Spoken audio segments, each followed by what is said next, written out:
les salue des pieds jusqu'à la tête, de la mode à la culture. Version française vous rhabille avec les tendances d'aujourd'hui et de demain. Et c'est tout de suite.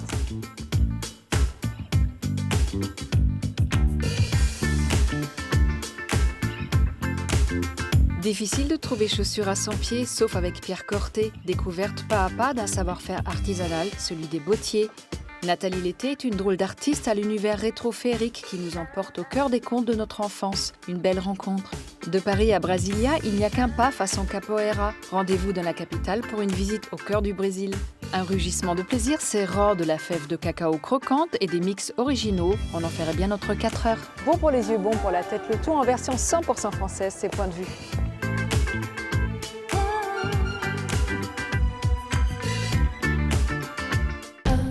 Planter, pousser, manger, le tout en circuit fermé, c'est l'idée de MyFood et de sa serre connectée. Retour aux sources et autosuffisance alimentaire sont les maîtres mots d'un concept écolo et durable. Aquaponie et permaculture fricotent sous la verrière pour vous fournir fruits, légumes et aromates toute l'année. C'est un grand oui. Dans le Val-de-Marne, et plus particulièrement à Périgny, se dresse une drôle d'œuvre monumentale qui vous fera voir la vie en noir et blanc. C'est la closerie Falbala. Cette œuvre de Jean Dubuffet inspirante vous fait voyager au fil des courbes et abrite même un lieu de méditation. De quoi réviser histoire de l'art et géométrie sereinement. Caroline Lebar signe le 2e volume d'une tarte pour dimanche, pour le plaisir des yeux et du palais. Adieu le classique quiche Lorraine, ici c'est plutôt abricot nectarine sanguine ou encore avocat saumon ricotta. Voilà des tartes mandala qui font tourner la tête. Et c'est pas vos convives qui diront le contraire. Nous, on a hâte d'être dimanche. Lisa Junius, son dada, c'est la poterie et c'est l'indispensable du jour. C'est dans un univers stylisé aux accents bleus et blancs que se découpe la silhouette et visage de femmes. Vous pouvez toujours vous en servir comme bol à cacahuètes, mais nous, on préfère les accrocher au mur comme des œuvres d'art. Le vieux service en porcelaine peut aller se rhabiller.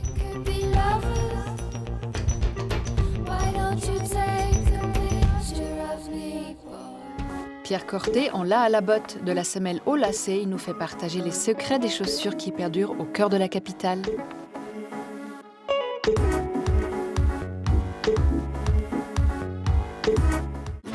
Pour trouver chaussures à son pied, il faut être patient. Confectionner une paire de souliers mérite quelques heures de travail. Une 50aine plus exactement, mais Pierre Corté nous propose une petite formation accélérée. Première étape, connaître les mesures du client. Mais l'artisanat n'est pas seulement une histoire de calcul. On se sert aussi du ressenti qu'on a quand on prend les mesures. On va faire une palpation du pied, vraiment. On va regarder, on va sentir si c'est un pied musclé, si c'est un pied osseux, si c'est un pied sec, s'il y a du gras autour. Il y a des personnes qui adorent être chaussées très très au large, qui veulent bouger les doigts de pied. D'autres pas du tout, qui veulent être vraiment maintenus. Mais ça, c'est quelque chose que le client ne va pas forcément formuler. Donc c'est à nous de le découvrir. Les dimensions sont ensuite sculptées dans des morceaux de charme. On appelle ça les formes. Une partie est dégrossie avec le paroir et les finitions sont faites à la main avec une râpe. Une fois la forme terminée, il faut rejoindre Édouard. C'est là où j'interviens, le patronage, où sur cette forme, on va dessiner le modèle que souhaite avoir le client. C'est la première étape qui ne se voit pas au final, mais qui est nécessaire, où on va dessiner le modèle, prendre en considération le volume de la forme. Les pièces du patronage sont d'abord découpées dans le cuir. Elles sont ensuite piquées à la machine à coudre, c'est-à-dire assemblées. La chaussure, elle va se composer de plein de petits éléments qu'on va assembler pour ensuite réaliser la tige. Et la tige, c'est assez souple en fait, c'est des peaux, mais que l'on va ensuite monter et donner sa forme définitive par le travail du montage. Et pour le montage, il faut aller déranger Audrey et Parker. Audrey, elle s'occupe des paires d'essayage. On fait des paires d'essai d'abord, voir si ça convient bien aux clients et ensuite, une fois que tout est validé, on fait la paire définitive. Le plus compliqué, je dirais que c'est de mettre beaucoup de force pour réussir à bien plaquer le cuir, que tout soit vraiment uniforme, que les deux pieds soient symétriques. Parker, lui, n'a pas hésité à quitter Miami pour le savoir-faire de l'Hexagone. À la base, j'ai appris les techniques françaises de fabrication de chaussures. Donc j'ai toujours voulu revenir en France, à Paris particulièrement. Et la maison Corté a toujours été sur la liste des ateliers prestigieux dans lesquels je voulais aller. Cet ancien hockeyeur est en bout de chaîne. C'est lui qui monte les chaussures définitives pour le client. Il y a beaucoup de facteurs différents qui font une chaussure, et donc beaucoup d'erreurs possibles. C'est important d'avoir une bonne concentration et de prendre son temps lors du processus de fabrication. Dans les années 80, le travail de bottier s'est essoufflé. Moins de clients, moins d'artisans. Mais aujourd'hui, ce savoir-faire séduit les nouvelles générations, comme Parker, Audrey ou Édouard. Si on ne retransmet pas, tout meurt. Et là, la retransmission dans notre métier, elle se fait voilà, comme ça, de face à face. Alors, les tutoriaux sur Internet, c'est bien pour plein de choses, mais ça ne remplacera jamais la transmission orale et de montrer, de dire bah non, regarde, ça, fais-le comme ça, fais-le comme ça. Ça, c'est essentiel. Essentiel, car les techniques que Pierre a apprises n'ont pas changé. Curieusement, c'est un métier qu'on pratique quasiment toujours comme on le faisait au début du siècle. Techniquement. La façon dont Audrey monte la chaussure, ça se faisait déjà comme ça il y a 80 ans, 100 ans. On ne peut pas, si on veut un produit tel qu'on le vend, tel qu'on veut le proposer, il n'y a pas d'autre façon de le faire. Pas vraiment, en fait. Après, il y a des techniques, des tours de main, mais ça, c'est chaque artisan qui a son propre monde, qui crée sa propre façon de faire. C'est aussi ce qui fait la richesse et la spécificité de ce travail. C'est que c'est quelque chose qui n'est pas, c'est pas dupliqué, c'est pas une duplication de choses. C'est chaque fois un objet unique. La finition à la patine souligne la singularité des chaussures. Acteurs, sportifs ou simples gentlemen, les souliers de Pierre Corté ont pas à pas séduit le monde entier.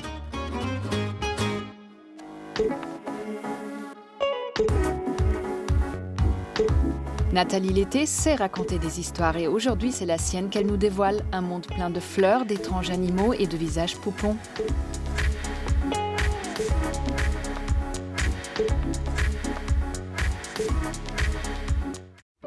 Caché derrière cette jungle parisienne se trouve un univers enchanté, celui de la créatrice polymorphe Nathalie Lété. Un univers poétique et enfantin à l'image des contes pour enfants qui ont bercé sa jeunesse et que Nathalie explore et passe son temps à sublimer. Dans la vie courante, on passe tellement peu de temps à regarder vraiment intensément quelque chose que d'avoir passé du temps à regarder et à essayer de retranscrire cette émotion, c'est très émouvant. C'est comme si on avait eu une rencontre intime en fait avec cet objet. Je suis attachée en fait aux objets. Quand je les vois, j'ai l'impression qu'ils sont vivants. Donc en fait, c'est essayer de retraduire cette émotion dans un dessin. Protectrice de ces morceaux de vie qu'elle anime, Nathalie se retrouve souvent dans ses dessins. En fait, souvent, on se dessine soi-même un petit peu. On fait souvent un peu ses propres portraits. Il y a quand même un petit peu un geste un peu automatique aussi. Comme j'ai les joues rouges, mes personnages ont tous les joues rouges. Depuis toute petite, Nathalie aime se créer un univers bien à elle. Et d'ailleurs, son âme d'enfant ne l'a jamais quittée. Elle l'a conservée à travers les années. Il y a certains adultes qui ont l'impression d'être quelqu'un de différent de ce qu'ils étaient enfants. Moi, je pense vraiment que dans chaque adulte, il y a l'enfant qui était en soi et c'est juste une continuité. On a tous un âge et je pense que moi, mon âge, il est plus jeune que ça en fait. Au fond, dans mon cœur, j'ai plutôt, je pense, une dizaine d'années avec le romantisme que j'avais à cette époque-là et l'idéal de la vie que j'imaginais à cet âge-là. Enfin, c'est ce que je pense. Nathalie est peintre, mais elle a plusieurs facettes. Tantôt sérigraphe, illustratrice, autrice, artiste textile et même céramiste. Polyvalente et omniprésente, elle a plus d'un tour dans son sac. Ça ne suffit pas juste pour moi de dessiner. J'ai besoin de faire des objets qui n'ont pas forcément une utilité après, hein, mais je sais pas, c'est comme de se construire sa cabane quand on est enfant et il faut que je crée en fait tous les jours quelque chose. Hein. J'ai besoin en fait d'être stimulée pour raconter quelque chose. Pour moi, comme je ne sais pas utiliser beaucoup les mots, j'ai besoin de le raconter dans des objets, dans le fait de faire en fait. L'ennui ne fait pas partie de son vocabulaire et tout est un prétexte pour utiliser ses 10 doigts. Ça traînait de là depuis un moment. Je me suis dit, tiens, bon, moi, je vais faire un chapeau. Puis en fait, il ne rentrait pas dans ma tête, sur ma tête. Alors je l'ai découpé. Et à force de le découper, finalement, je me suis dit, tiens, ça va faire un buste. On vous avait prévenu, et une autre chose que Nathalie a bannie de son quotidien, c'est le silence. J'aime pas le silence. J'ai besoin d'entendre les oiseaux. Et c'est pour ça que j'ai toujours un oiseau avec moi. C'est super important. Il chante très très bien. Je ne sais pas ce qu'il dit. Puisque Nathalie voit toujours plus grand, elle s'est lancé un défi, celui de voir si elle était capable de donner vie, non pas à un objet, mais à une pièce ou plutôt un studio. Elle a réalisé cet écrin en collaboration avec de nombreux artisans, comme un sculpteur sur bois qui a donné vie au dessin des chaises Monsieur Tulipe et Madame Marguerite, ou encore à l'arbre qui a poussé près de la gazinière. Ce refuge lui sert également de lieu de rendez-vous où elle peut recevoir ses collaborateurs et discuter des nouveautés. Des œuvres artistiques, il y en a beaucoup, il y a beaucoup d'artistes, mais c'est vrai que les soirées de Nathalie nous touchent beaucoup. Ils ramènent à ce que nous on aime dans notre bazar. C'était une évidence que le travail de Nathalie devait faire partie de notre Grand bazar. Grand bazar et surtout de notre partie éditoriale. Lieu de rendez-vous, mais également véritable caverne d'Ali Baba, où les placards regorgent de trésors et où Nathalie joue de temps en temps à la marchande pour toujours rester en enfance.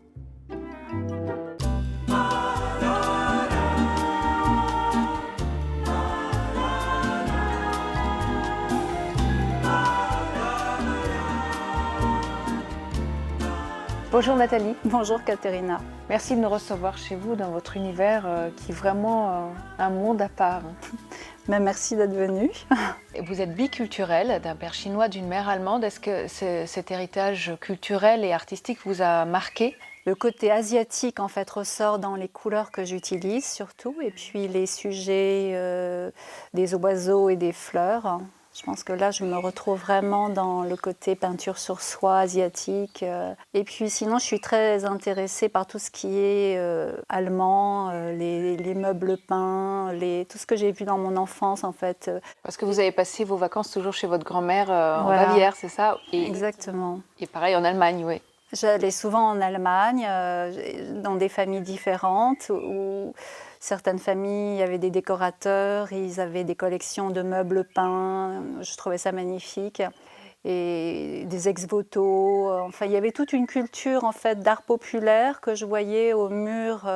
Ça m'a beaucoup inspirée en fait, je trouvais ça très très beau.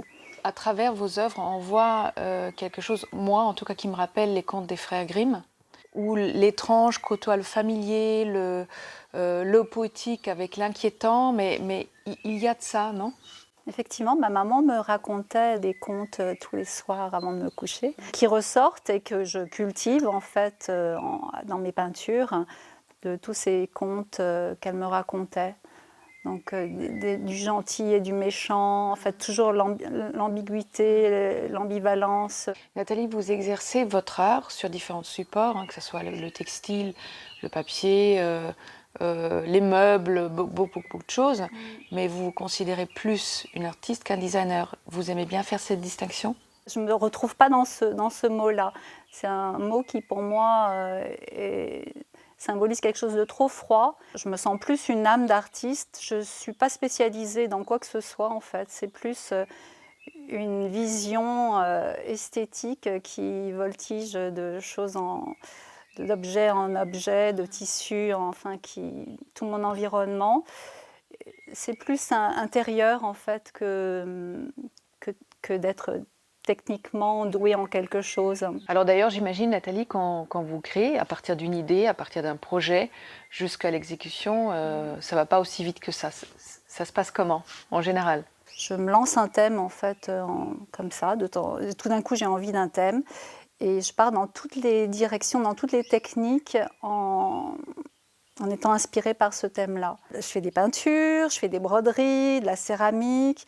Et puis ensuite, je vais montrer tout ce que j'ai fait un petit peu à mes éditeurs et je leur demande s'ils sont intéressés. Voilà, donc c'est comme ça que j'arrive ensuite pendant une année à vraiment me focus sur une histoire. J'ai besoin en fait de me raconter des histoires. Et d'ailleurs, au début de notre entretien, vous avez dit que vos parents n'avaient peut-être pas un univers très esthétisant. Alors vous, on a l'impression que ce qui vous motive, entre autres, bien sûr, c'est d'exercer votre art, mais aussi de rendre les choses plus belles. En fait, je me suis retirée du monde réel, on va dire, et de la société un petit peu. Je me suis isolée et c'est comme ça que j'ai puisé pour me faire une jolie vie. Est-ce qu'à un moment donné, vous avez peut-être envie de faire évoluer votre univers et votre monde, comme vous dites très justement, vers quelque chose de plus grand? Bien sûr, c'est vraiment vers ça que j'aimerais aller. D'ailleurs, il y a quelques années, j'ai acheté un petit espace dans Paris que j'appelle mon showroom ou mon nid. J'avais envie de toucher à d'autres choses que juste des petits objets, que j'avais envie de toucher à des univers, mais moi personnellement, je ne me sens pas capable. En fait, j'ai toujours besoin de collaborer avec des gens. J'ai toujours eu l'impression d'être une moitié de personne, et donc j'ai besoin d'une deuxième moitié qui porte la deuxième moitié d'énergie que je n'ai pas en fait. Je suis sûre que vous allez le trouver très vite. Je ne sais pas. Merci Nathalie. J'espère. Merci.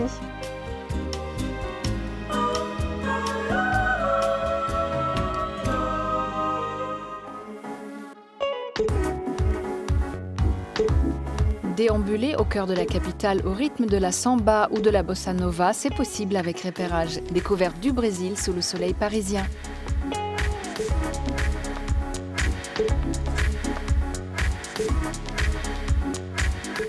Repérage, c'est votre rubrique dénicheuse de bons plans parisiens. Cette semaine encore, on a marché, couru, rampé, arpenté, cheminé, exploré chaque recoin de la capitale pour vous faire découvrir le Brésil à Paris.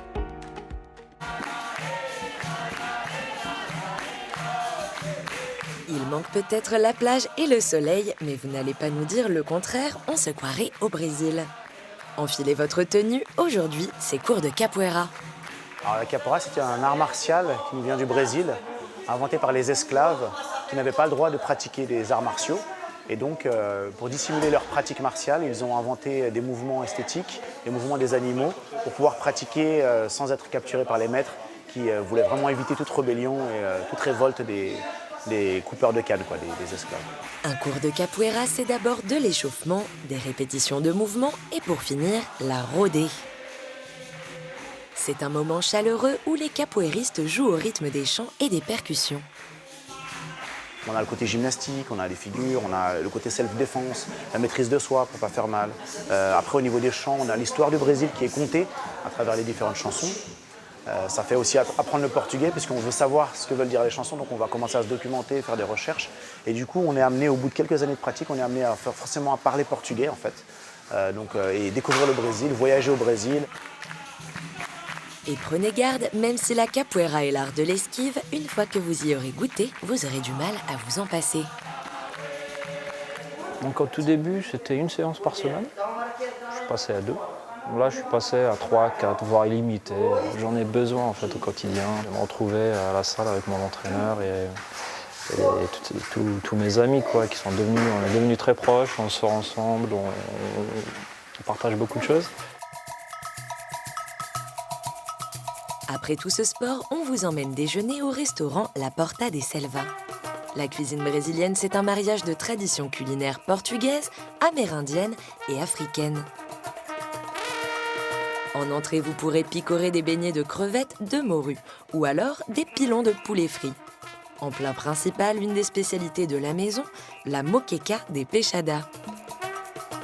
Originaire de Bahia dans le nord-est du Brésil, la moqueca est un ragoût de produits de la mer, de légumes et de lait de coco.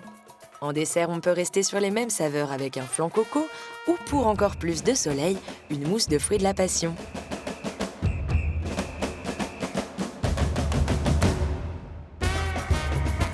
La cuisine brésilienne est à l'image de son peuple issu d'un métissage. Aujourd'hui, plus de 240 millions de personnes parlent portugais dans le monde. Celles du Portugal, du Brésil, mais aussi des anciennes colonies d'Afrique et même dans quelques coins de l'Asie. Toute cette richesse méritait bien une librairie consacrée à la plume lusophone, la seule dans toute la France. On y présente des livres en portugais d'auteurs brésiliens, portugais, africains, et on y présente aussi les traductions en français. Donc on a presque 11 000 ouvrages. Parmi les plus grands noms de la littérature du Brésil, Machado de Assis. Auteur classique du 19e siècle, il est considéré comme l'un des premiers auteurs réalistes du pays. Machado de Assis, comme d'autres auteurs de sa génération, ont construit une identité littéraire proprement brésilienne. La littérature portugaise, c'est plus sombre, plus caustique. La littérature africaine, comme Yakuto, où c'est plus poétique, le langage est plus poétique. Et la littérature brésilienne, c'est un petit peu plus gai, un peu plus amusant, truculent, on va dire. Décidément, même entre les pages des livres brésiliens, on trouve du soleil.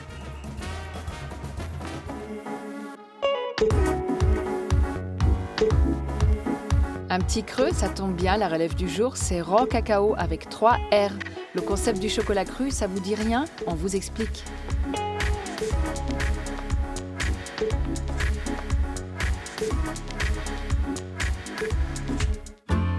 Fèves de cacao enrobées, truffes, tablettes, bonbons et autres pépites, bienvenue dans la chocolaterie de Frédéric Malle, le Willy Wonka du chocolat cru. Mais qu'est-ce que c'est exactement du chocolat cru? Le principe de la Raw Cacao Factory, c'est de travailler la fève de cacao, mais sans torréfaction. Voilà, c'est vraiment la grosse innovation, c'est de se passer de cette étape de torréfaction et ensuite de travailler les chocolats, c'est-à-dire de faire des chocolats avec d'autres produits qui ne sont pas on va dire les ingrédients habituels de la chocolaterie conventionnelle. Mais Frédéric n'a pas toujours été chocolatier. Après avoir travaillé plusieurs années dans le domaine de l'agroalimentaire, Frédéric décide de se reconvertir dans le domaine de la nutrition. J'ai basculé complètement dans le domaine de l'excellence gustative et nutritionnelle. Donc je me suis formé à un certain nombre de cuisines dans le monde et à un certain nombre de principes nutritionnels. Et donc j'ai innové dans le domaine des algues, de la germination des légumes, des légumineuses, dans la création de biscuits déshydratés, de barres énergétiques. Après avoir développé de nombreux produits, il se lance dans le chocolat cru. C'est en Amérique du Sud et plus particulièrement en Amazonie, le berceau du cacao, que Frédéric découvre la fève de cacao cru. Moi j'ai été assez stupéfait par l'expérience de croquer la fève de cacao vraiment à l'état brut. Et ensuite, je me suis inspiré en fait d'une mouvance qu'il y a aux États-Unis depuis les années 80, même 70, qui consiste à faire du chocolat sans torréfaction ni cuisson, à cru, du chocolat cru. De retour à Paris, il se lance dans la fabrication de son produit en autodidacte, car il n'existe pas en France de formation adaptée à ses aspirations.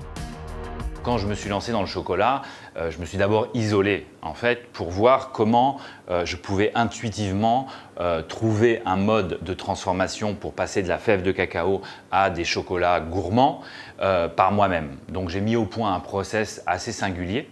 Et ensuite, on s'est enrichi d'une formation en chocolaterie pour apporter un peu de technicité, un peu de précision dans la transformation. Son projet, Frédéric y croit et il tente de convertir plusieurs grands chefs à son concept. Quand j'ai travaillé sur le cacao, j'ai été voir des chocolatiers pour leur vendre le principe, les accompagner dans la création de nouvelles gammes de cacao et en l'occurrence de chocolat cru. Et en fait, ça a intéressé personne. Les chocolatiers n'y croyaient pas, ils voyaient beaucoup d'obstacles.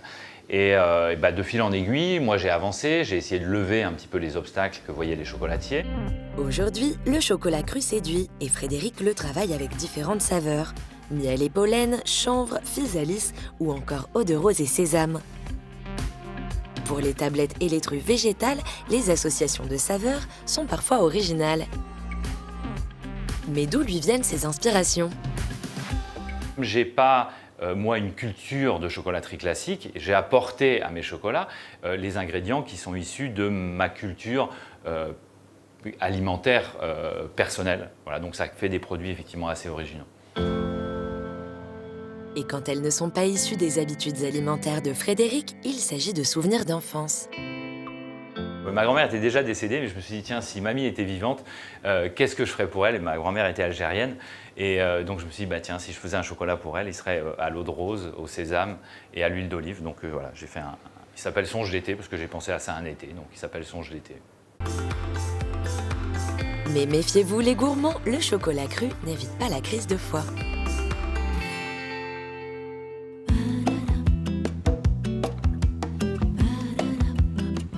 La version française est déjà terminée, mais on se retrouve très vite et n'oubliez pas, restez chic toujours. Bye!